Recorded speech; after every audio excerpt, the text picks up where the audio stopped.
You're jumping into CKCU programming through our audio archive, supported by you, the listener.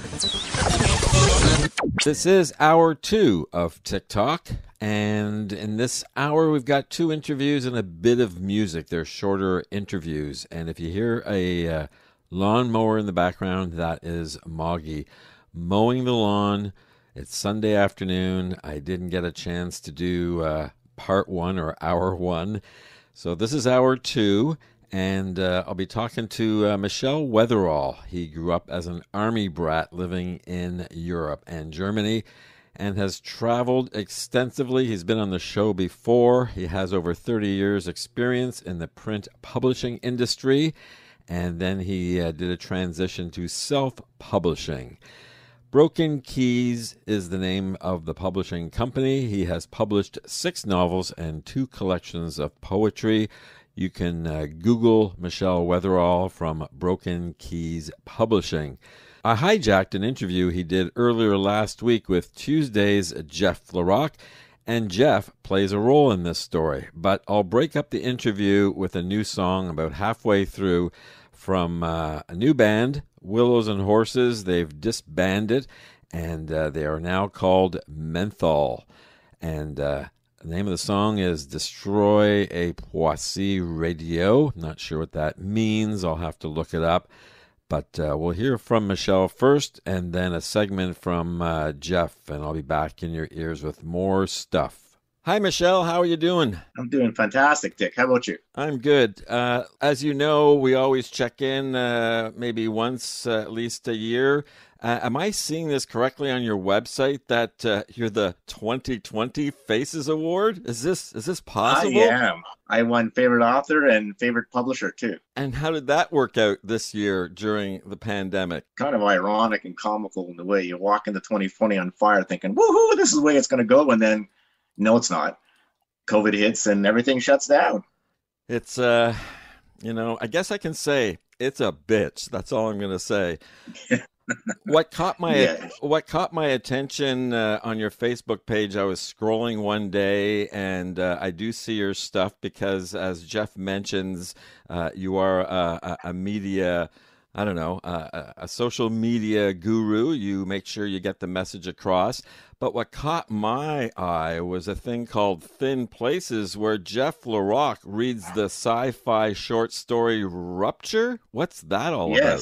Well, the idea I came up with, and part of the challenge with COVID is how do you keep yourself relevant and up to date? And you can't do book signings, at least. Well, that's starting to open up slowly. But one of the ideas was to get people to do readings of some of your work. I asked Jeff LaRock to read Rupture, and Rupture is a short story sci-fi from.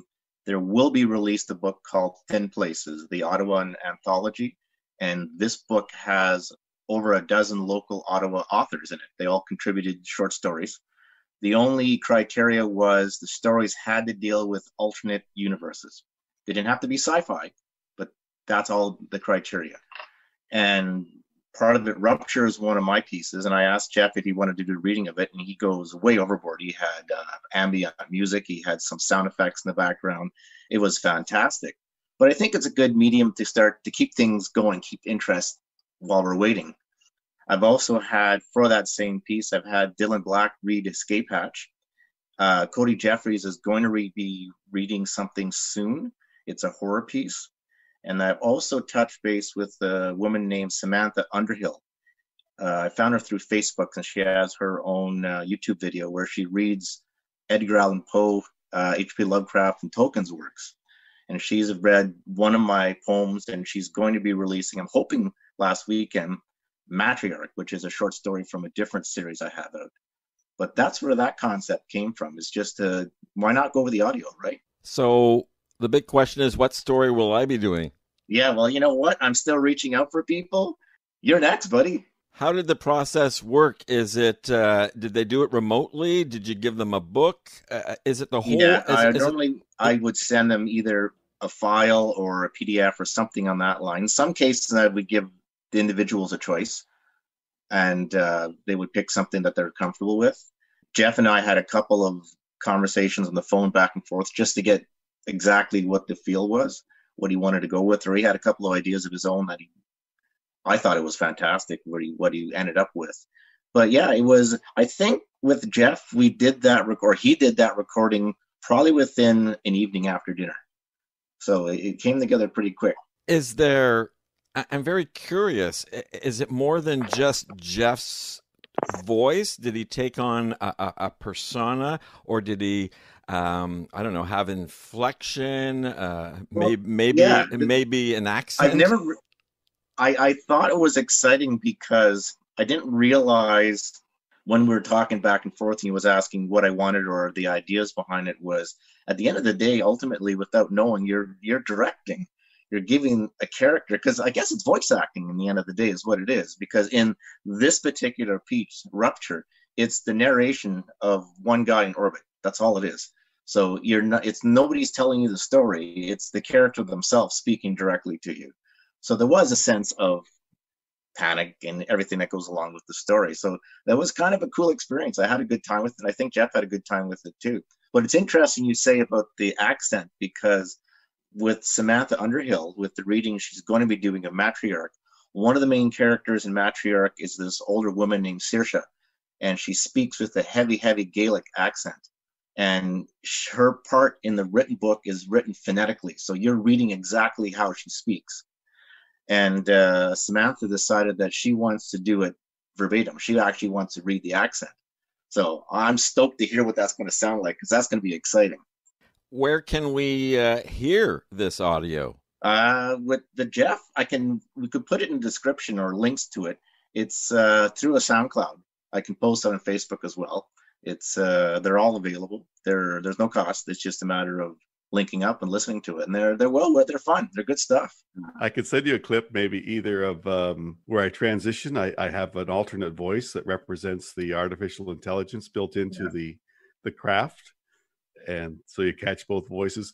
The other big tip I got from Michel, because I'd never done something like this before, was creating the sense of when does the book begin, and so there's that long pause after you introduce the title of the book, the author, as read by, and I end up saying my own name, and then you wait. And it just, in radio land, the wait was difficult. But I knew it was important. And in the end result, you know exactly when the story begins. I used a metronome to represent, and I changed the pitch of the metronome to make it replicate a heartbeat.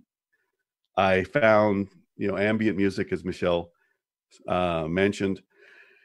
Some of the pacing that I think if we, in the end, when we had to do any kind of adjusting, it was about, the punctuation, how long should the pause be after a comma, and so on, because I'd just never done it before.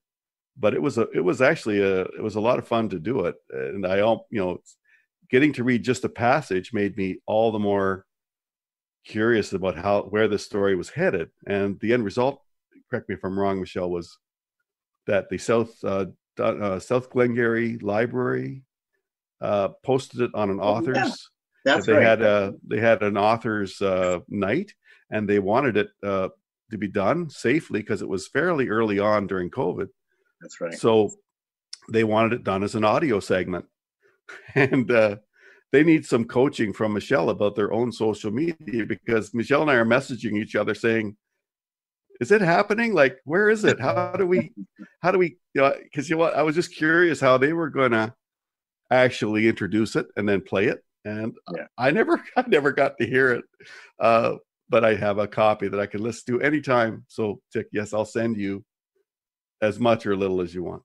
I'll take as much as I can get, and I hope you kept some outtakes, because, as I said, I'm keeping outtakes as a result of this recording at home, and it's going to be an amazing show when I put them all together.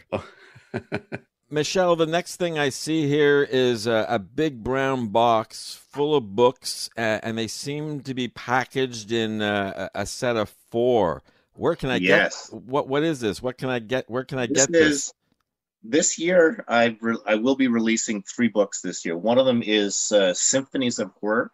It's about a 224-page book of tales from H.P. Lovecraft. So it's the first time I'm publishing something that's not my own work.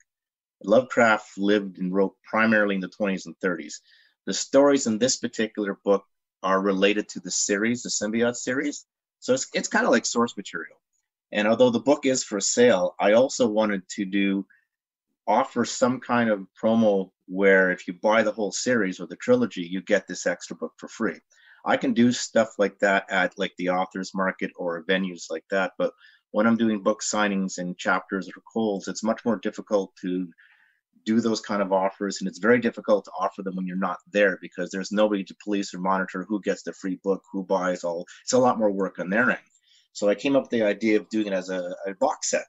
And I came up with a new cover for the box set. It's just a wraparound. It has its own ISBN code and price, so you get the whole thing and all packaged up, including the free book. That will be available at this event coming at Saturday. It's also currently right now, and it's called Darkness Falls. It is available in Coles at Billings Bridge and in Prospero on Bank Street right now. So if you want to pick it up there, it's available.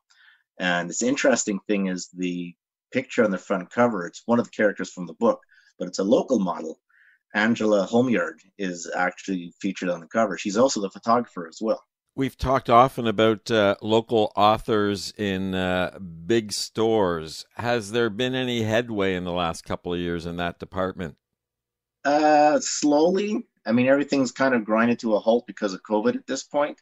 But it's kind of a give and take because I find with a lot of the bigger box stores, I think it's at manager's discretion. So it's really a matter of the individuals. There's several locations across the city that really go above board when it comes to that. Like they're fantastic. You get the odd ones that don't, but that's the nature of the beast, right? You're going to get both sides of that. We're running out of time. I'm just curious, have you got any events coming up in September, October, November? Anything that we should mark down or be aware of? In September, I believe there's going to be Stittsville Arts in the Park. I think that's September 13th.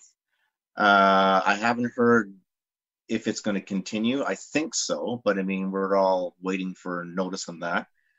And after that, I'm not sure at this point. It's a waiting game. Even there, I've been in discussion with a couple of bookstores about, there's a few of them that wants me to come in to do book signings, but they need permission from head office to do that. So it's a waiting game at this point. Well, it was nice talking to you this morning, Michel. I hope you stay safe and weather out this pandemic and things go better for everyone in the future. Absolutely. Thanks, Stix. Great to be here.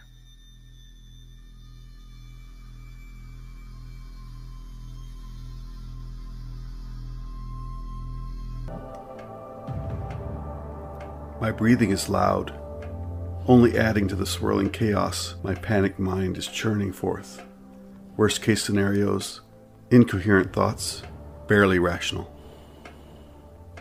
The panic would rise and fall with the near consistency of an ocean tide, waxing one moment, then waning the next. When risen, like drowning in the ocean, I struggle to breathe, my panic stifling, but thankfully, this passes. Right now, the tide of panic is out. I am now calm, placid, resigned to my fate. And similar to low tide, I can now see what lies below the surface. I can rationally see my thoughts, logistically process information, and accurately assess my situation. It isn't good. My breathing is long and deep as I watch California pass beneath me. The enveloping waters look like a silver mirror as the sun catches them, beautifully haunting in its silence. I've never been to California, never will. I guess, in a peculiar sort of way, I am now.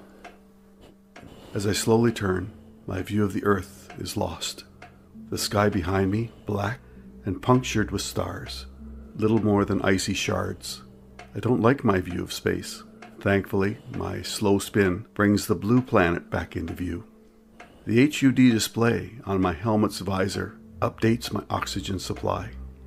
1 minute, 13 seconds. The orbital satellite and shuttle are only 15 meters away. So close. I feel like I could just reach out and grab it. If only. My umbilical cable broke. My NASA-issue maneuvering unit was punctured by the same piece of orbital debris that severed my tether. Damn space junk.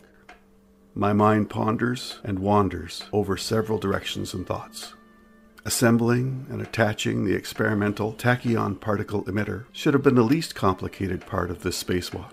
I'm not a theoretical physicist, just an engineer.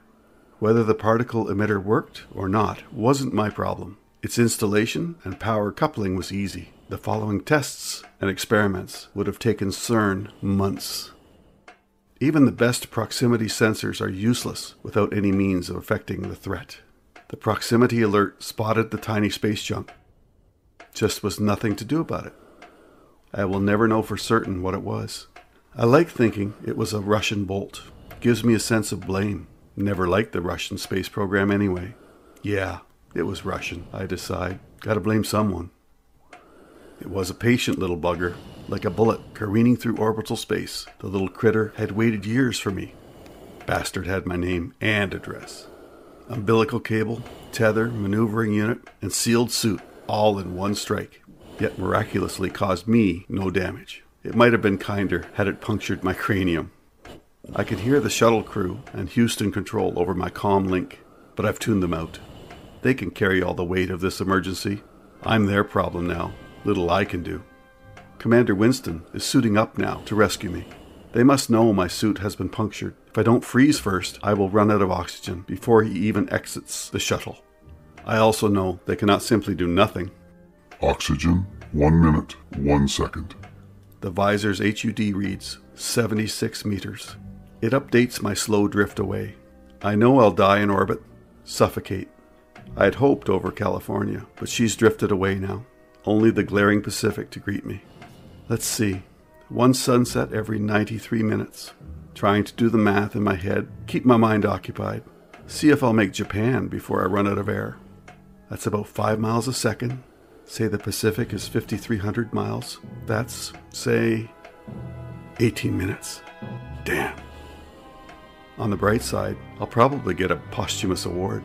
Meat shield to $1 billion satellite. In conjunction with CERN, this is NASA's second of a planned 100 satellite system. The Sentinel project is to be an advanced GPS weather tracking and surveillance monitoring system. It goes without saying, there's military applications in there too. Who knows what else? Whispers abound in the back rooms of gravitational wave experiments as well. Ever since their detection on September 14th, 2015, these rumors have floated. LIGO and the Virgo experiment confirmed it. The collision of two black holes 1 billion years ago and countless light years away, and still we felt their gravitational waves. Now we know these theoretical waves are real. And if we could manipulate gravity, I can see the satellite's lights. Odd that it's powering up. It is linked to the artificial intelligence that runs CERN. I'm sure the AI is attempting some response to my plight. It's programmed to mimic compassion, but like Commander Winston, there's really nothing it can do. 37 seconds. My suit's HUD text has changed to red. 102 meters. We must appear like a moving star in the night sky to whatever lonely Pacific ships below. As we recklessly careen across the sky into night, I find comfort imagining that lonely ship below. I don't feel quite so alone or desperate. I imagine a Samoan, Maori, or Polynesian fisherman in his waka, curiously looking up and wondering what I am. Maori, I decide. It gives my picture validity, a shadow of hope. My imagination paints their intricate and swirling patterns of tattoos across his imagined arms and chest.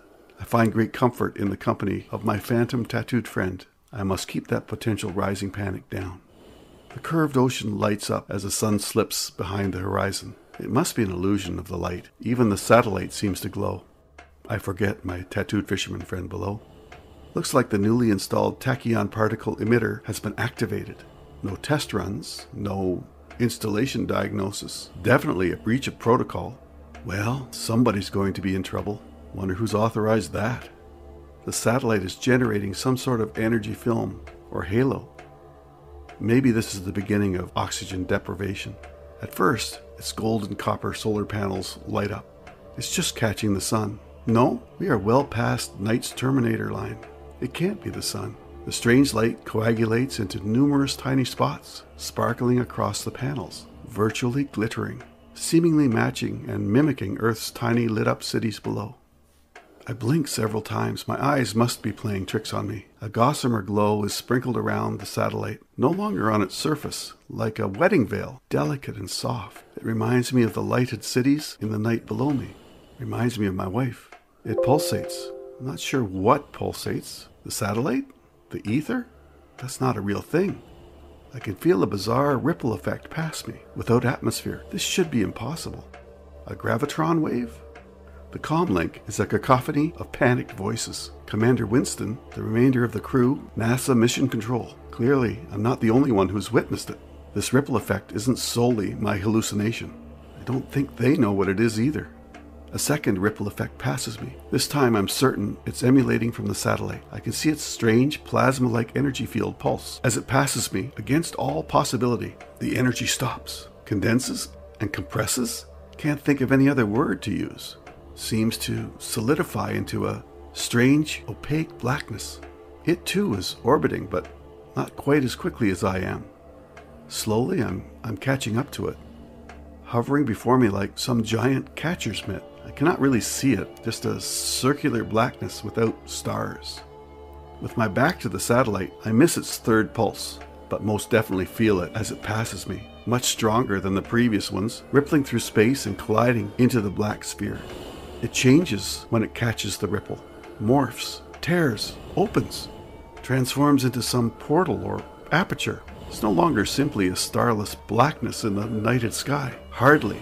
The dark circle has a faint glow outlining its perimeter. It's now filled with stars. I don't recognize the constellations on the other side as I approached, nearer and nearer. The panicked and babbling voices on my comm has become a soothing white noise, almost placing me into a calm and meditative state. I'm surprised as it's abruptly cut off. I am Sentinel. Only a single voice I do not recognize speaks. The AI. I am sorry, but this is the only way to save you. It says something more, but its voice is garbled. Communication being cut off as I pass through the space-time rupture, passing into an alternative Universe.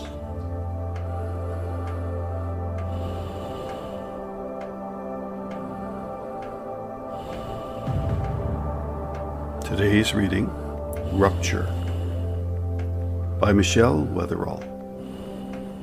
Is read by Jeff LaRocque.